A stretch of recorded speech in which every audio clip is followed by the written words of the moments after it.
Salve galera, beleza? Você está no canal preferido do Jean-Jacques Legoff. Estamos estudando seu livro História e Memória, especificamente a parte sobre memória, e hoje vamos tratar sobre a memória no contemporâneo. Mas para você compreender esse conceito de modo adequado, eu recomendo que pelo menos você veja o vídeo sobre História no Renascimento e Memória no Renascimento e Memória na Revolução Francesa. Aí você vem para cá ver a memória no mundo contemporâneo. Porque como a gente viu, foi um processo que começa ali no final da Idade Média, Renascença, mas que vai se concretizar pós-Revolução Francesa, que o Legoff vai chamar de uma burocratização da memória, que basicamente é a formação da memória escrita dentro de arquivos específicos para isso.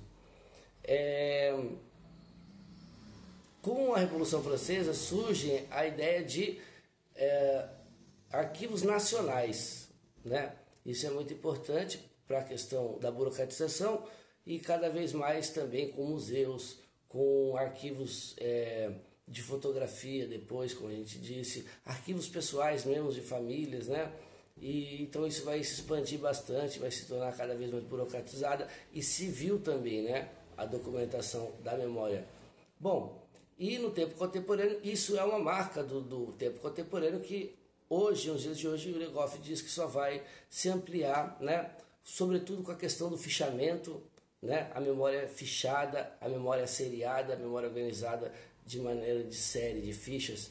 E isso vai dar um salto revolucionário, segundo o Legoff, a partir de 1950, da década de 50, com a memória eletrônica, com a memória automática, com o computador, em poucas palavras, né?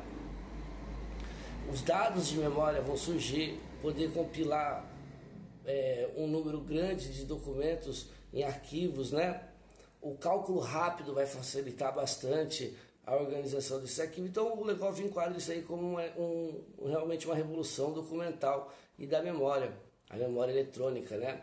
E que para o Legoff a memória eletrônica é uma memória muito mais estável do que a memória humana, que pode variar com narrativas e da passagem de um arquivo, vamos dizer, humano para outro, isso pode variar, tem uma estabilidade. Já a memória digital ela é mais estável nessa mudança. Então, dito isso, ele vai dizer sobre os avanços, principalmente no campo da memória social, né? E junto com a memória psicológica, que agora não é só uma memória comportamental, como se fôssemos uma espécie de animal humano, e que a gente pode estudar a nossa memória a partir do comportamento. Com a psicanálise, sobretudo, ele vai citar aqui no texto o Bergson, eu não sei se é o Bergson, que eu não fui conferir, inclusive, daquele do Elan Vital, mas provavelmente é, porque logo em seguida ele cita o Freud, né? E aí traz a ideia de consciente, da memória consciente, da memória inconsciente, e como que isso vai sofisticar, inclusive, o debate da memória social, na psicologia, na sociologia, na história principalmente, né? E na antropologia, que são as ciências que o Legoff classifica como essencialmente que trabalha a memória dentro das humanidades, a antropologia e a história. E ele vai trazer a ideia do trauma, né? Que aí é uma questão que é mais presente nesse período aqui que a gente está investigando, a amnésia social, que o trauma, a amnésia passam de uma condição individual, subjetiva, para uma condição social. Então você vai pegar, por exemplo, a Segunda Guerra Mundial foi uma espécie de trauma e algumas das questões ali são tratadas como uma amnésia social, entende? A ditadura militar no Brasil também. Há uma série de eventos traumáticos mais recentes que a gente tem uma série de dificuldades de tratar e que há uma espécie daquilo que ele chama de uma amnésia proposital, não só das fontes de poder, mas da própria população de não querer tratar muito daquele assunto. E o trauma também de alguns eventos para a memória social, né? E o Legoff vai continuar indicando alguns avanços, como a memória oral, o arquivo da memória oral, melhor dizendo, né? Que começa ali na Inglaterra e que vai se espalhar por outros lugares da Europa.